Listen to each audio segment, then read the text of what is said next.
Okay, I am Grandpa Ganja, as most of you know by now. At least anybody who's seen Grandpa at work, you know that. Of course, my brain is saturated with THC. That is my normal state. Grandpa Ganja is always soaking his brain in ample supplies of THC. It makes me who I am. Keeps me on the straight and narrow, you know. Anyway, I have a new topic. I try to get a new topic on here very often so we can keep the thing fresh and up to date, you know. My new topic today is marriage. And believe me, this is something Grandpa Ganja knows about because I have been married as long as I can remember. And that's a pretty long time. Now, I can't really say too much about my own marriage because there are some pending lawsuits and even a few criminal charges that have to be cleared up first. At least that's what my lawyer tells me, so I can't say everything I like. But it's only fair that I do say something about my marriage because that's the subject we're talking about. And you have a right to know how Grandpa works with all of this. So let's look at that. You know, first, you know, I'm 79 years old. We know that, an old geezer. And you know, too, that I was in the Korean War. Well, I always thought that war was about the worst thing could happen to a guy. And then I got married. It straightened me out in a hurry, didn't it? At least I'll say this about the war. It was shorter.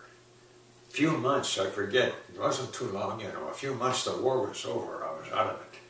Here with this marriage thing, you know, why, 59 years, I've been married 59 years, and the end is nowhere in sight. You know, it's kind of like the three-strike law, life without parole. You know, you do something wrong, bang, you're gone. Hey, with the marriage thing, you can get life without parole on one strike. Look at me. I'm a living testimonial to that fact. I only had one strike. That's all I got. I guess I must have dribbled a bunt down the foul line or something.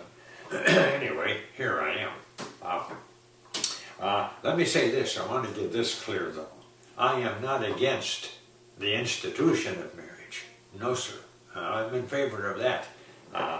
However, you know, if you happen to be the kind of person who likes being institutionalized, well, then marriage is fine for you. That's great. You'll really get a kick out of it. Ambrose Bierce, real quick. I got to move along because they timed you real close. Ambrose Bierce, my favorite writer, a brilliant man, brilliant, keen mind he had. He said this about women. He said, if only we could fall into women's arms without falling into their hands. That's it. Fall into their arms, you fall into their hands. And you can't avoid it.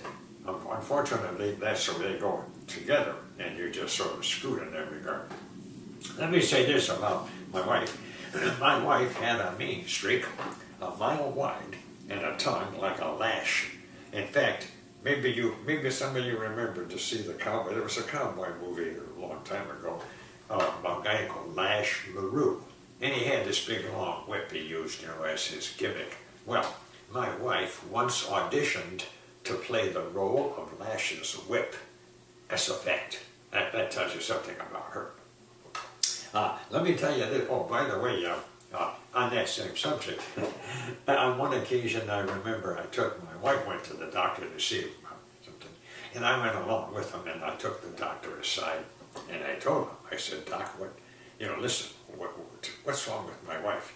What makes her, this cranky old bat that she is? Can you straighten her out there and help me out here? And so he took her in the other room and he studied her for about an hour, and he came back and he said, well, I found out what's wrong with your wife. I said, what do you say, Doc? What's the matter with the woman? And he said, well, she's got a mean streak a mile wide and a tongue like a lash. And there you have it. I'm stuck with that. Anyway, by the way, I'll tell you something. I've lived with, you should get this from her mom. See, that's what I told you about the mother. We'll get to them. They get it from their mother. They said her mother was just like this. Her mother was Mrs. Lash LaRue. And I've got her daughter here now, you see this. Well, let's speak about that for a minute here.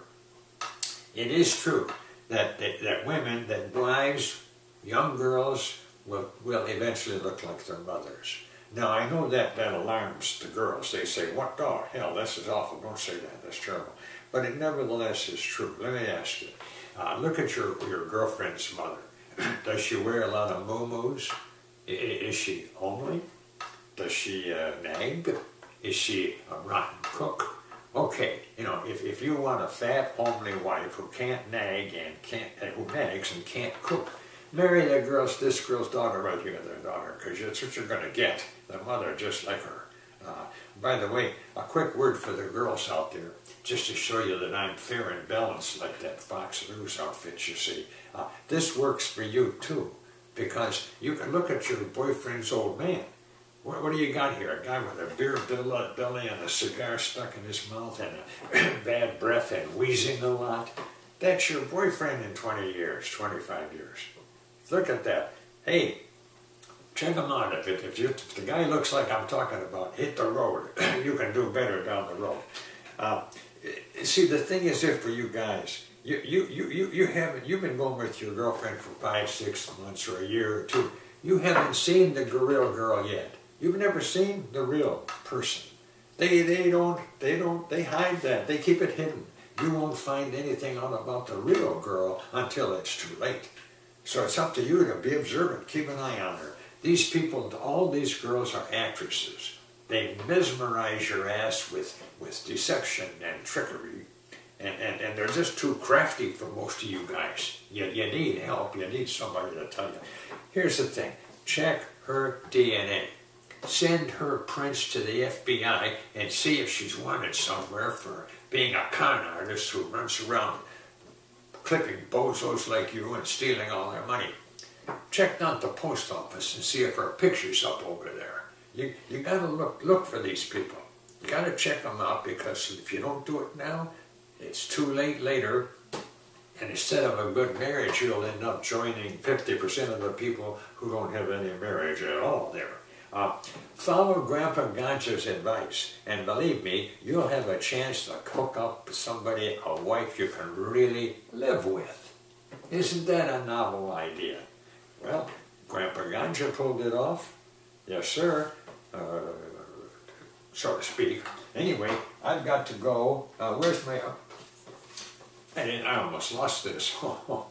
That's my daily supply of pot. The doctor says one a day, remember? Well, that's it. There's my one. I gotta go. Time's wasting. They cut you off if you don't hurry up. I will be back. Grandpa Ganja with marriage part 3, 4, 6, 8, because there's a lot of stuff to talk about with this. Adios until the next time.